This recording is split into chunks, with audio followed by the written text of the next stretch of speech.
welcome back to the Citizen channel. We all stay safe and well, and a continuing look at a thank you to Kyle Walker. Of course, his time at Manchester City. This is part 2, so make sure you've gone back and watched part 1, guys. We remember Kyle Walker's time at City in a sort of unique way through various media outlets, mainly the Manchester Evening News side of it, the local northern media here in the UK. Yes, we're looking through the Manchester Evening News, including journalists like Stuart Brennan, Simon Pekowski, Joe Bray, Tyrone Marshall and others as well on his time at City. And of course my own personal observations as well, which come into this. So join me as we continue this little thank you to Kyle Walker. Right, part 2. We've got to season 2020, season 21. And on the 24th of September, he had the privilege, or he captained City in a 2-1 home Carabao Cup win over Bournemouth, a game that saw the City debut and a goal for a certain Liam Delap. Yes, that game. On October the 21st, in a 3-1 home win over Porto in the Champions League, Walker was one of the standouts. The City looked a little nervy. Simon Pekowski of the Evening News rated him an 8 out of 10. He said, in excellent form and stood out as more of his teammates around him erred. Yes, they didn't do too well in that game. His good form continued in a tough 1-1 draw at West Ham 3 days later. Simon Pekowski said, another consistent and excellent performance. He was loudly and clearly organising the rest of the defence. I'm not saying it was quiet there, but there you go. On the 27th of October, in a 3-0 win at Marseille, there's a nice image of Walker hugging his ex-Spurs boss, the Marseille manager at the time, Andre Villa-Boas. Again, Simon Pekowski scored him an 8 and said he went forward, well covered, excellently at the back and organised the defence, what he does every week basically. So he's getting a lot of cred from Simon. On the 31st of October 2020, Walker scored a long-range goal against Sheffield United, of course, his boyhood club, to mark his 100th league appearance for City. He didn't celebrate out of respect, explaining, of course, that he is a Sheffield United fan. We talked about that in part 1. The goal was enough to win the game as KDB found him in acres of space, 30-odd yards from goal, and a one-touch, and then he rifled it into the keeper's right from 25 yards, right-hand side of the net. Yes, he didn't get many like that, but it was quite a special goal. Simon Pekowski rated him an 8, saying a goal that is thoroughly deserved for his performance here and at every other point this season. John Richardson of Daily Star also awarded him an 8 out of 10 for that performance, and he was named the Etihad Player of the Month for October, so he's doing pretty well. Not just Simon Pekowski's was sort of favoured him, obviously a lot of people did. On November the 8th, a blip to his season though in a poorer display in a 1-1 home draw with Liverpool. Simon Pekowski, changed his tune, scored him just a 5, saying a clumsy challenge to give away the penalty and struggled to keep possession. Mane had cut across Walker in the box and Walker brushed against him, bringing him down. We never did catch that sniper in the stands. Gideon Brooks was kind of writing for the Express, scoring him a 6 and saying he was unfortunate to give away that penalty. Another 5 out of 10 from Tyrone Marshall this time for the Evening News for Kyle in a 2-0 away loss to Spurs. Not at his best, he said. Caught out when Spurs broke for their crucial second. City sat 11th after 7 games. Better though on the 28th of November in a 5-0 home win over Burnley. He provided a quick throw into Mahrez, who made it 2-0 after some nifty footwork, catching the Burnley defence out. It was Mahrez's first City hat-trick in this game. Simon Mullet rated him a 7 for that performance. Walker, that is, not Mahrez. He looked to have given away another penalty as a ref pointed to the spot in a drab, it really was drab. We've seen 1 or 2 of these as I'm recording this recently. At Old Trafford, 0-0, finished on December the 12th. But an offside VAR shout against Rashford saved his blushes. Simon Pekowski scored him just a 5 though. An image of Walker and goal scorer Sterling in a tight 1-0 win at Southampton on the 19th of December, where Walker and the City defence performed much better than the derby with another clean sheet this time. Walker would soon struggle again with a bout of COVID at the turn of the year, and on return to action in the FA Cup on January the 10th, a 3-0 win over Birmingham, he had a rare outing as centre-back alongside Ruben Diaz, with Mendy and Cancelo the full-backs. But the pressure was on for Kyle, who was still struggling after COVID and rated poorly a 5 despite another clean sheet and a 4-0 home win over Palace on the 17th of January. Simon B said, far too many loose touches and passes as well as losing the forward creativity of Cancelo. David McDonald for the Mirror was kinder though, he gave him a 7 rating. In the league, he'll be on the bench or not in the squad for 11 games out of the 23 played after his struggles with COVID. And on the 10th of February 2021, Walker, who had been warming the bench previously, started and scored a goal against Swansea City in the 5th round of the FA Cup. A big slice of luck as his ball in just evaded 2 City players and, more importantly, the poor Swansea keeper to trundle into the far corner. His goal put City 1-0 up in a 3-1 win. It was a performance that will keep it in mind for future selections, said Simon B, who rated him a 7. John Cross in the Mirror also chipped in with a 7 out of 10. In the march to the Champions League final, Walker only missed 2 starts in Europe, and at times he and Cancelo were both utilised, with Cancelo further up the field. As City reached the last 16 in one such match, Cancelo was man of the match, and Walker himself rated an 8 in an away win at Mönchengladbach on February 24th. Simon B said, use his speed and intelligence, enjoyed pushing on down the right flank. Walker congratulates goal scorer Bernardo in that image, another image of a delighted Walker in a quarter-final victory in Dortmund 2-1 on April the 14th, celebrating with Foden and Pep. It became apparent that Pep would prefer Kyle if he needed to cope with attack-minded teams.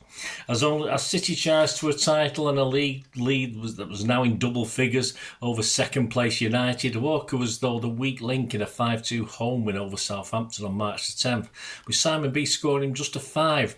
Poor from the first minute, he said, and he never really recovered, gave the ball away ahead of the first goal and far too lax in possession.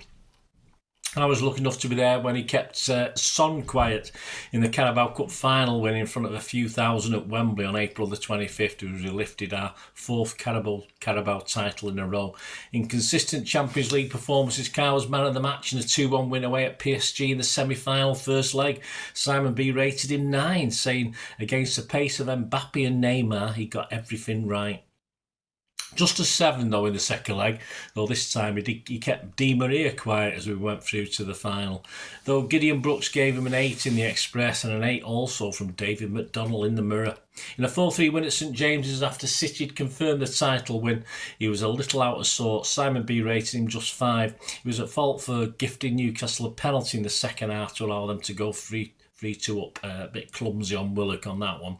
In his defence, it was a defence that included Scott Carson and Eric Garcia. Probably made me a little bit nervous as well, that. On the 29th of May, Walker was in the starting lineup, of course, for the 2021 Champions League final. He said pre-match he'll have a good look at the trophy. He's never seen it before and hopefully be holding it later.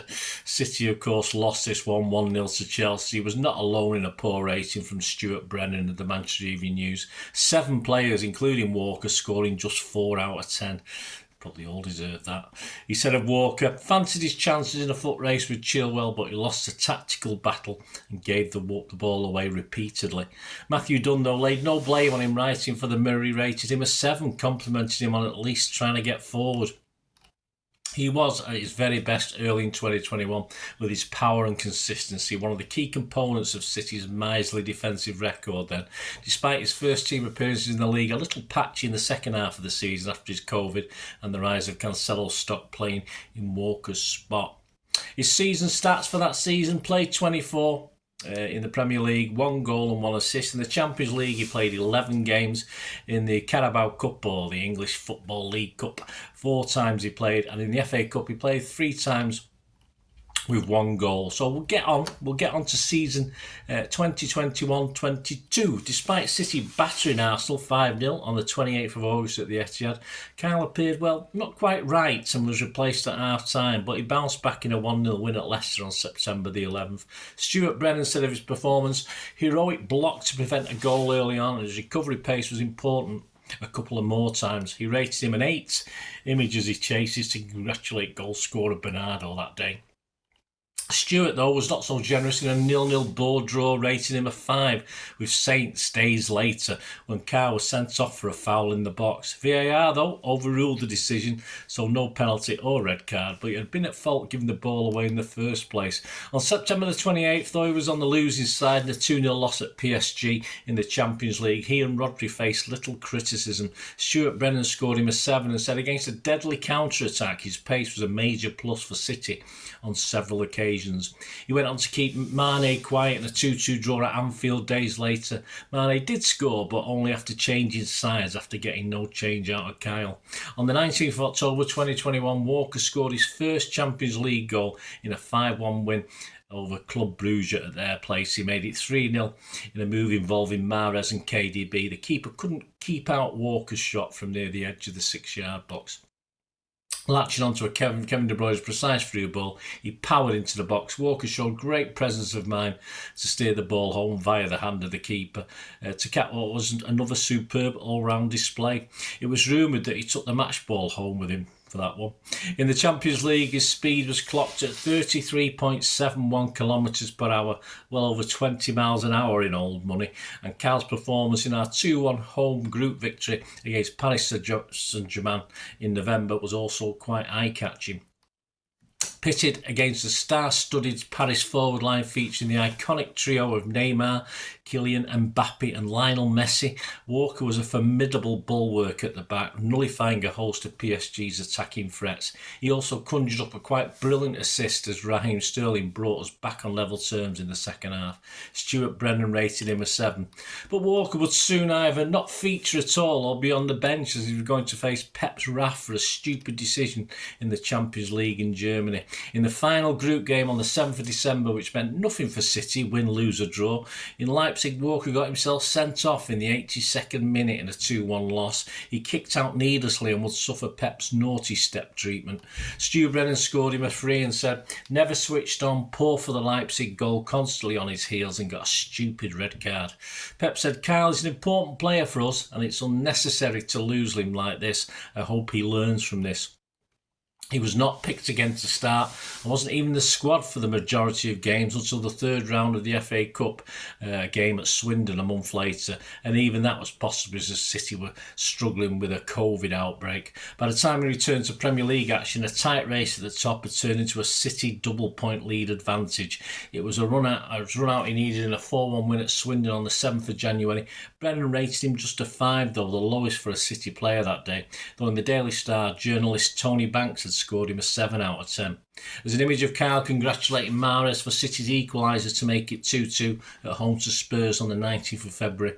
We lost this one though, 3-2. His joy was easy to see in a 4-1 derby victory at the Etihad on the 6th of March as the image where he enjoys a pile-on in an emphatic victory. He always liked a pile-on, didn't he? He was always the last one in there to pile on, being the defender, I suppose. As City stumbled at Selhurst Park in a 0-0 draw, there's an image there of Kyle bringing the ball under control, but despite early problems, he did okay against Zaha. More joy, though, as City booked a Wembley semi-final date, beating the Saints at St Mary's 4-1 on the 20th of March, where Kyle's pace negated the Saints' counter-attacks. Kyle in action there in the top of the table 2-2 draw at the Etihad on the 10th of April 2022 against Liverpool, but he can't find a way past Andy Robertson on that one. 3 days later, he was up for the Battle of Madrid as City's 0-0 draw at Atletico Madrid set up a 1-0 aggregate win and a meeting with Atletico's neighbours Real Madrid. His City stats after this game, he'd made 336 appearances, had 211 wins in those games, 8 goals, 32 assists, 526 interceptions, 856 clearances, 4 off the line, averaged just over 56 passes per game, 819 crosses, 1,060 accurate long balls and 641 tackles. He was a busy lad. Kyle would miss games after coming off injured in the Madrid against Atletico, including the first leg of the semi against Real Madrid, a 4-3 win at home. Praised though for his display in our ultimately heartbreaking Champions League semi-final second leg clash away to Real Madrid in early May, a 3-1 loss after extra time. We went out 6-5 on aggregate. Restored to the side after a layoff with an ankle injury in such a high pressure environment, the 32-year-old was simply outstanding at the Bernabeu. Stuart Brennan scored him an 8 and said Guardiola took a risk, and for 70 minutes it worked as Walker tied up Vinicius' threat superbly. Simon Bukowski's header the same night in the Manchester Evening News read, masterful Walker let down by late chaos. Defender gave everything to guide City into Paris final. Brave and disciplined in defence, Walker more than stood up to the attacking threat posed by Real danger man Vinicius Jr. And he was a terrific attacking outlet when City looked to press forward as he served up another magnificent all-round performance that once more epitomised why Walker has become one of the go-to figures in the City backline under Guardiola. Sadly, another knock to his ankle saw the England player reluctantly forced to make way on 72 minutes, with the score still goalless, with City going on to ultimately, of course, lose that 3-1 after extra time. However, few could argue that of anyone on the pitch in the Spanish capital that night, Walker did not deserve to finish on the losing side. He would not feature again that season, was on the bench for that nerve-wracking title-winning win over Villa in the last game of the season at the Etihad, and a series of injuries restricted him to just 31 starts that season, 2021-22. Despite this, the MEN summed up his season, rated him an 8. They said, more than ever, his recovery pace has been a factor in City's title win, a tool he also employs well as an overlapping, increasingly underlapping fullback. The fact he was sorely missed when absent tells its own story. So his season stats, 31 league appearances, 1 goal, total assists 2. He made 31 appearances in total, yes, just 20 Premier League appearances. His cumulative minutes that season, all competitions, was just 2,648. On to season 2022-23, a switch of tactics by Pep this season meant that Walker switched at times to centre-back, including pre-season on the US tour, where he handled the role effectively enough. An image of Carl in the City lineup prior to the Community Shield match-up with the Scousers, a 3-1 loss at the King Power Stadium. On the 21st of August at Newcastle, a 3-3 draw, Simon Bukowski commented, Walker could not keep hold of a St Maximum and cut a frustrated figure. He rated him just 5 in his first below par performance of the season. In my ratings, I agreed with that. In a friendly on the 24th of August against Barcelona, he looked comfortable at centre-back in a 3-3 draw at the Nou Camp. But back in league action on the 27th of August in a 4-2 home win over Palace, he's rated just 4 from Simon Bukowski, who said if Newcastle was his toughest game in a while, this was equally horrible in the first half. Defensive errors mixed with errant balls sprayed forward to nobody. I rated him just a 5. He was centre-back in a 6-0 rout on the 31st of August over Forest, an image of Carl taking a throw-in front of the boss in another below-average performance, so in a 1-1 draw at Villa Park on the 3rd of September, before limping off 10 minutes before the end. It kept him out of 3 games, including a couple in the Champions League. But his return was short-lived, and on October the 2nd, with City 3-0 up against United, he left the field in the 41st minute with a groin injury. He had drawn forward at will and kept Rashford quiet whilst on the pitch. I hope the injury wasn't serious like Simon Bukowski. I rated him a 7 for his time on the pitch. On the 6th of October, he had to have a groin operation. He would not appear again till late December with a place on the bench, which included the break for the World Cup finals, of course. He did appear, though, for England before returning to City. Meanwhile, a certain Rico Lewis was standing in with some composure. Join me in part 3, where we'll continue this little thank you to Kyle Walker. More glories ahead, of course, and more upsets as well. So join me for that. I hope you enjoy this. Let us know your memories, guys. Anything you remember or want to share, that'd be fantastic. If you like what I try and do on the channel, any of your support is always very welcome. If it's just subscribing or becoming a member, that'd be fantastic. And there are ways of doing that. And if you'd like to do it, just please stay watching and listening. I hope you enjoyed the feature, and if you can support me through the subscription, if you can subscribe, guys, that'd be wonderful if you've not already done so. We do actually have memberships at the moment, just 99p a month, so you get access to all my City stuff, including all the history vlogs, dozens and dozens not been published yet that you get immediate access to, and every time I do edit and do a vlog, you get immediate access to it as well. So you can have a copy of scripts as well if you want any hard copy of the sort of things I do on matches and teams and managers and players, etc, etc. So if you can join the membership, that'd be wonderful. We'd fine. And yeah, if you want to support the channel just by watching the ads, that helps. Watch the ads, let them play through while you just have to check your phone or something, let it play out. And of course, if you follow any of the links, that always works as well. You follow a link to one of the ads and you fancy something. I've done it myself. I've followed a link and actually purchased something from another organisation. But it can happen. It can happen. Not all ads are stuff you're not interested in. And of course, if you can give us a like, guys, that would be absolutely fantastic. All likes are much appreciated. Anyway, thanks for watching. Until the next time, of course, I only ever ask one thing, don't I? Please, I ask you all to stay safe, especially you Blues.